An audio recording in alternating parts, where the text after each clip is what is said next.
When it came to his mortality, Len Goodman retained his legendary good humor. Asked how he might like to be remembered, the former governor of the BBC's Strictly Come Dancing replied, "Just right, he was a dance teacher from Dartford who got lucky, because that's just about the truth of it." While he was undoubtedly blessed with luck, Goodman was 59, semi-retired and running a Kent dance school when the call that would change his life came. It was what he made of it that is his legacy. Goodman, who died on Saturday aged 78 of bone cancer, seemed to have had a premonition he might not have long. Speaking in December when he retired from the US version of Strictly Dancing with the Stars, he said, "My dad had the right idea. He loved gardening and he had a stroke while he was in the garden. He was 79, so if I go the way of my dad, that'll be next year." He was due to celebrate his 79th birthday today, but died at a Kent hospice after having realized his ambition to become a star. Back in 2004, he was still tap dancing around a crossroads in his life, wondering whether his chance had passed him by. After retiring from competition in his 30s, he founded the Goodman Dance Academy in Dartford. It was flourishing and his judging at international dance competitions was respected. He was slim and as fit as ever, but, despite being crowned British Ballroom champion 4 times, he hadn't made it as a star in the mold of his idol Fred Astaire. Rumours were circulating that the BBC was planning a dancing spectacular with celebrities partnering professionals to see how they fared under the spotlight. When friends and colleagues asked if he had been approached, he lied, claiming he'd turned an offer down as it wasn't his cup of tea. Then when Izzy Pick, producer of Strictly Come Dancing, finally called him, he jumped at the chance to join the panel and work with the legendary Bruce Forsyth. "Izzy got me to do a commentary on some couples dancing on a video and she seemed to like my slightly off-the-wall criticism," Goodman recalled. "I even started teaching her how to dance, whirling her around the tiny monitor room where we'd gone to watch the clips. But she gave no indication if she thought I suited the show, and afterwards I was really deflated. I felt sure it hadn't gone well." Don't miss Len Goodman's reason for leaving Dancing with the Stars. Latest, Strictly's Len Goodman predicted his death in haunting interview. Latest, Strictly's Motsi Mabuse breaks silence after Len Goodman dies. Latest, Len Goodman made heartbreaking confession to King Charles about family. Latest, Strictly judge Len Goodman died of rare cancer, says health body. Latest, Queen Camilla responds to Len Goodman's death. Latest, Len Goodman dead, updates and tributes after star dies aged 78. Latest, when she offered him a job a few days later he leapt for joy, nearly bashing his head on the ceiling. "Here I was, about to enter my 60s, starting out on a whole new adventure and my first big job on TV. Not bad for the grandson of an East End barrow boy and somebody who had never wanted to be a ballroom dancer in the first place," he wrote. He was being paid £1,000 a show in the early days, the most he had ever earned. That would rapidly rise as Strictly became one of the mainstays of British TV and was exported around the world. Goodman was born in Kent in 1944. His father Len was an electrician and money was tight as they grew up in a 2-up, 2-down in Bethnal Green, East London. His mother Louisa felt comfortable living with her parents in the overcrowded house, but there were strains. His grandfather, fruit and veg seller Albert Eldridge, pawned his watch to buy stock for his market barrow, which he pulled along, sometimes with his grandson sitting on the top. Eventually Albert got a horse and then a shop, and Goodman was kept busy cleaning the stock of fruit and vegetables. In 1950, when he was 6, his parents moved to a semi-detached house in a nice neighborhood on the Kent coast where the family ran a greengrocer's shop. But his parents began arguing.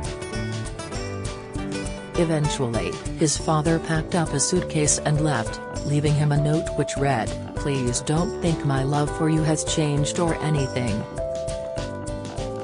It's just that your mum and me can't live together." As a teenager, Goodman was more interested in sport than dancing. "When I was 14, some of my school friends started going to the Court School of Dancing in London," he recalled. "I never fancied it much, being more interested in playing football and running. My mate Pete Dawson was always on my case about it. Len, you'll love it, you really will. You'll meet girls." In the end I agreed reluctantly to try it out. "I found the whole thing very nerve-wracking." Eventually, however, as the weeks went by and I got to grips with the dancing, my confidence grew and I plucked up the courage to start asking different girls to dance. One of the highlights of the night was a "Kiss Me, Excuse Me" dance. This was when your partner and you danced together and a boy could come over and tap you on the shoulder and say "Excuse me" and take over your girl. You kissed the girl goodbye and went off to find a new partner. It was the modest beginnings of a career that would eventually win him titles such as Duel of the Giants, British Rising Stars, the British Exhibition Championships, 4 times, and the World Exhibition Championships in the early 1970s. Although he enjoyed dancing, there was never any grand plan to turn professional. At 15, his head teacher told him, "Goodman, you will always be a failure." After school, he was apprenticed as a welder at the Harland and Wolff ship repair yard in North Woolwich, London, but by his late teens it was clear his fortune could be made on the dance floor. He started winning competitions and was becoming known on the circuit. The work ethic instilled in him as a boy was paying off. Strong and muscular, but light on his feet, he kept his back straight and his chin high. When he was in his late 20s he won the British Championships in Blackpool. His hero was Fred Astaire. When Fred got to Hollywood he was sent a note after his first movie audition that said "Can't sing, can't act, going bald, but can dance a bit." And he still became a huge star, Goodman remembered. "In my case, my dance teacher Nina Hunt said I was like an oaf after she'd seen me dance. I think she was the strictly Judge Craig Revel Horwood of the 60s. But I suppose it was tough love." And improve he undoubtedly did. Later, for a TV documentary, Goodman tracked down one of the star's former dance partners, the U.S. actress Mary Chase. He also got to touch the shoes Fred wore in the 1935 box office hit Top Hat. "I got a bit stupid, a bit overexcited when I saw those shoes," he confessed.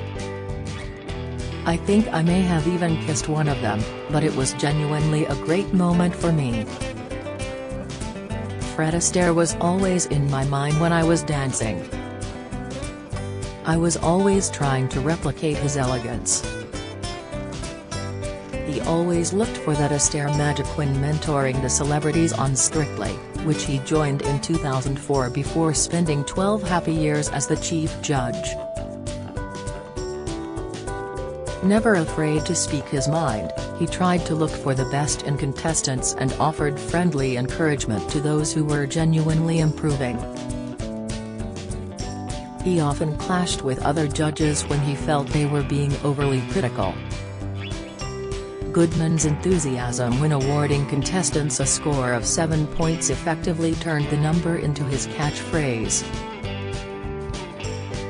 Not that he was entirely a straight man, some of his best-loved remarks to celebrity contestants included, "You floated across that floor like butter on a crumpet, it was like watching a stork who'd been struck by lightning, and for me, you can't walk enough."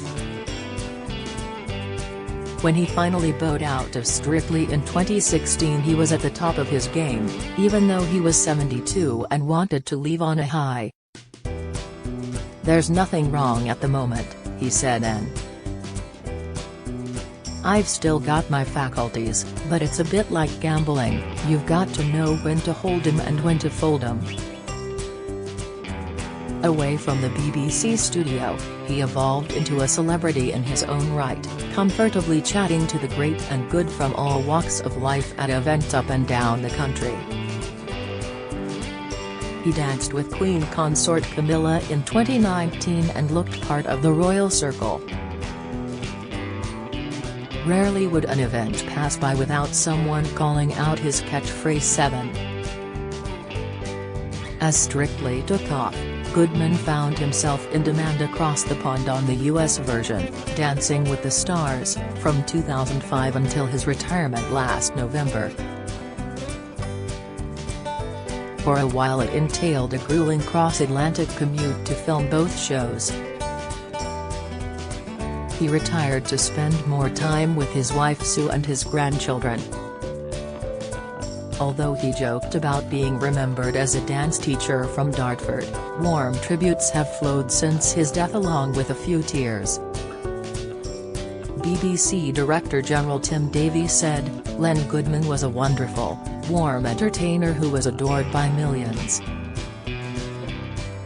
He appealed to all ages and felt like a member of everyone's family." As his greengrocer granddad might have said, Goodman knew his onions. His aptly named memoir Better Late Than Never, From Barrow Boy to Ballroom, was published in 2009, and when fame finally came his way, he knew how to seize his opportunities. Goodman married original dance partner Cherry Kingston, but they divorced. He had a long-term relationship with a woman named Leslie, and their son, James, gave them 2 grandchildren, Alice, 7, and Jack, 4, with his wife Sophie. Goodman later married Sue Barrett and they remained blissfully happy. He once admitted, "The truth is I would have ended up a failure if a friend hadn't encouraged me to take up ballroom. I only went along because it was 5 blokes to 30 girls in the class. But I found something I enjoyed and was reasonably good at. And, like Fred Astaire, dancing completely changed my life."